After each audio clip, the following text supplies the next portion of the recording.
Hey everyone, welcome to Reddit Readout. Today we are checking out True Off My Chest. Story 1.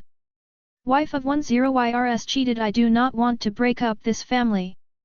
Caught wife of almost 10YRS cheating. Not interested in breaking up my family. Need some outside perspective, please. Not looking to discuss this with family or friends IRL for obvious reasons, but I also realize my reaction has not been typical or what most would expect. At least compared to most other Reddit cheating stories I've been seeing. Warning: very long version below. TLDR. Saw sketchy texts being deleted on wife's phone. Investigation proved ongoing affair with co-worker. She tearfully confessed, apologized, cut of contact 100%, and has agreed to share anything and answered every question truthfully, best I can judge based on the evidence I have. I just want to move on. She fucked up, she is remorseful, and unlikely to repeat IMO. Or possibly I'm incredibly naive. Regardless, I love our family, our house, our life. Don't want anything else. Angry arguments and divorce will only add me and the kids to the group being punished. We did nothing wrong. Am I crazy? I am hurt, but nowhere angry enough to blow this up. Except I'm not really sure how get past this new distrust. Literally never questioned a single thing she's ever said to me before now. Now my brain is on fire every time she texts or goes to work. How do I do this? Long version. Background. SS, 39F, and ILL, 40M, have been together for 15YRS, married almost 10. Two beautiful children 6 and 7. I would grade the marriage typically very good, sometimes truly great, but not perfect by any means. However, rock solid in the critical areas required for a lasting long-term fulfilling relationship, IMO. We've spent practically every day together for a decade plus, and stood together through everything imaginable. Deaths of parents, fallouts with siblings, raising our own kids, mental health issues, career struggles, successes, moves across the US. Always supporting and standing by each other. Every day we do small things for each other, like bringing coffee in bed or packing them a lunch or just going solo with the kids so the other can rest for an hour. Or big things, expertly guiding and advising a distraught and confused group of in-laws when another relative's unexpected last days in the hospital took a terrible turn. Whatever it is, we are always there for each other. Family. By far the deepest and most caring relationship, partnership, and friendship I could fathom. Imagining life without SS kids is impossible. Ongoing issues. As I said, not perfect. Romance, intimacy, sex life has been inconsistent at best. Never my strongest skill set, I will admit, but after childbirth and fighting postpartum depression, SS was also much less interested than usual, so we were in a funk. Honestly, this wasn't a huge issue for me. I personally don't need or much romantic attention or regular sex to be fulfilled. I try to see things long-term and am constantly thinking and planning for how we'll spend our old age together.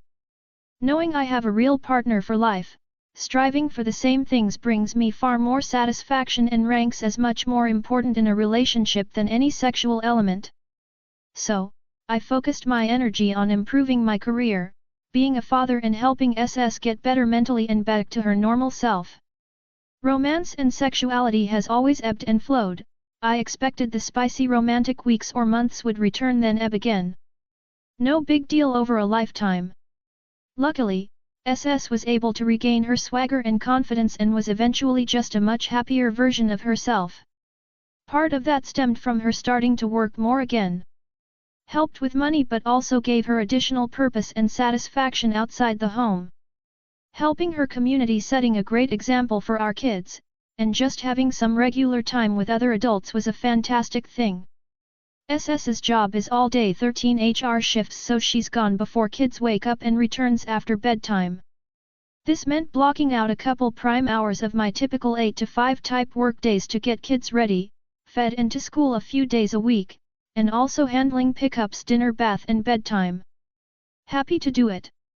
I was thankful for the flexibility to adjust hours and work from home, although it annoyed some co-workers. But flexibility or not, my job requires me to get my work done and meet deadlines. This led to me working some late nights to catch up on the hours I missed. And an unfortunate increased dependence on Adderall. Generally I am just wore the fuck out. But, as I mentioned, I believe supporting and sacrificing for the greater good of your partner and family is the marriage. SS has taken similar steps for my benefit and I believe would again if I asked. That's what a good partnership is. That's what love is as far as I am concerned. Now. All that said, we were trending in different directions. SS is re-energized, and looking for more dates, romance, sexual satisfaction. I am exhausted and getting depressed and burned out. I'm sure I could have made a better effort, but I'm just not matching what she needs. This leads to the one ongoing argument we can never really resolve. SS feels she needs and is entitled to a more tantalizing love life. I also want that to be clear, but work and parenting is kicking my ass right now. I know long-term our wavelengths will line back up at some point and the spicy times will return with the natural ups and downs of life. Can't force it, Imo. Lo and behold, the stars align one week and we are connecting, at least sexually, and have a few great sessions that we both enjoyed very much. After SS seems weird and says she feels guilty. I am confused but she explains a coworker has been hitting on her and giving her lots of attention recently and she thinks that what charged her all up. Me, being a complete idiot, don't see anything wrong with this and blow it off as nothing, although SE is expecting me to be mad and jealous. In my mind, coworker is priming her up and she comes home to me for the main event. What could go wrong? You can all see where this leads. Over the next few months what I perceive as a regular lull, really is my wife engaging in a full-blown affair, including live sex, sexting and explicit pics, and most upsetting and surprising, the clear development of a deeper emotional connection and real feelings outside just hooking up. This part was devastating, but I feel much more sadness and numbness than anger. Suppose I feel like I am partly responsible although intellectually I know she is at fault. And I also feel the typical next step of just blowing up the marriage and kicking her out serves to punish me and my kids also. We did nothing wrong. We want to keep our lives intact. I can get past the sex, but the deceit and other conversations I read are constantly burning in my head. Every text she answers or morning she goes to work floods it all back. How do I get past this? I scheduled couples therapy already. Story 2. BF ruined Christmas for me twice. About 3 weeks ago my BF, 40M, surprised me, 35F, by saying we are going to Niagara for Christmas. When I asked when I found out he booked for Christmas Day and Boxing Day. To say the least I was awestruck. Why would anyone want to spend Christmas in a hotel away from family? On top of this he got a hotel on the other side of Nigeria, in USA. Some background, we have been together for over a decade and have 2 kids. Christmas is big in my family and always very traditional, and spend Christmas Eve and day together. The last couple years has been rough with COVID, then a family member sick, then passed. We just had a new baby in the family a month ago so looking to rebalance and try to get some normalcy to the holidays. I got a heads up from BF brother about the holiday. He was asking if I was excited, but was confused on how I didn't know yet. Later when I saw him again I realized he also didn't know it was on Christmas Day and not during the 2 weeks the kids have off. His family has also been invited, but they declined to go. Me and kids see them every weekend. When I was first told it was on Christmas Day I was awestruck, then confused, then angry. I asked why he would do it on the day. BF answer was I didn't tell him we had plans. It is literally always the same thing, just family members who come can change. I realize BF doesn't care about B-days/holidays, from another culture. But at this point should realize how important it is for me and I want to instill these memories in our kids. Unfortunately we haven't been in a good place for a couple years now and I feel this is just another slap in the face of him caring so little about me to not even consider including me in this decision. After much thought I decided to suck it up and try holidays his way this time. While it is very important holiday to me, we have always done it my family's way. This requires me to drive separately, 4-hour drive each way, because I work the day after Boxing Day, and can't stay both nights. I am stressed about food since I doubt many places will be open. Trying to put my best foot forward and be a bigger person. I just asked him, today is Christmas Eve, on when we are planning to go up, and he said he is thinking of cancelling because someone hasn't confirmed. Who? WTF. He has extended family in New York, so guessing that's the real reason we are going to Niagara to see them. Wish I at least knew what was going on. Now I don't know if I am driving to a hotel room on Christmas Day or what I should do. There isn't enough time to defrost a turkey in less than 18 hours, and I have no Christmas dinner supplies, or much food in the fridge, since I thought we would be away for 2 days. I am stressed. I can't step back from this situation to see clearly. But am I overreacting? I feel like this is the beginning of the end of our relationship. I have had a hard couple years, and his lack of support, mentally, emotionally, financially, is abundantly clear.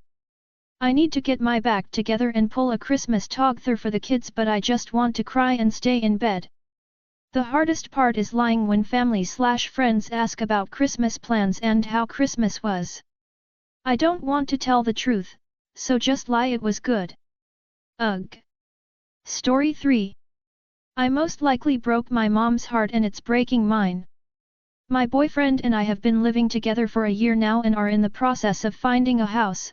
We've been in my one-bedroom apartment the whole time, and it's definitely not big enough. We've been looking at places with his mom as we're going to be buying a house through his family's company. I've been wanting my parents to be involved, but they didn't know we were living together. I was raised very sheltered, conservative Christian. We knew we had to talk to them about it, but we've both been scared and unsure of how it would go, while also wanting to avoid any judgment we knew would come. They had come to town and we'd gone to dinner with them, but we chickened out and weren't able to say anything about it. So, I wrote a letter instead, letting them know we had been living together for a year, and, while I know we're doing things out of order, I would love if they could be happy/supportive of us.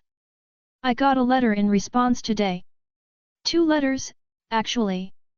The first one she wrote before she even got my letter, and the second she wrote after she got mine.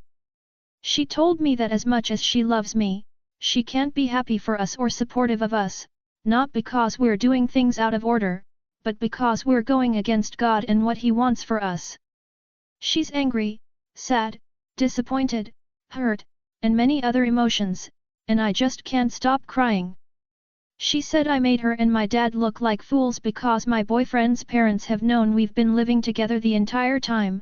While I kept it a secret from my parents, it's always been a bit obvious that he lives here with how much stuff is here, but I guess they were trying not to think/accept that. I knew that was the response I was going to get, but, holy crap, reading her words cut like a knife into my heart. I'm even crying typing this because I hurt her and I hate it. We've never had the closest relationship, but I still always valued her thoughts and opinions. I feel like this has just made everything worse, but I had to be honest. And that honesty is killing me. I don't know what to do anymore. I haven't heard from her since. My dad texted me when they got the letter, but I don't know what to say to her now. I hurt my mom, and I can't take it back. That's all for today. Please don't forget to like and subscribe.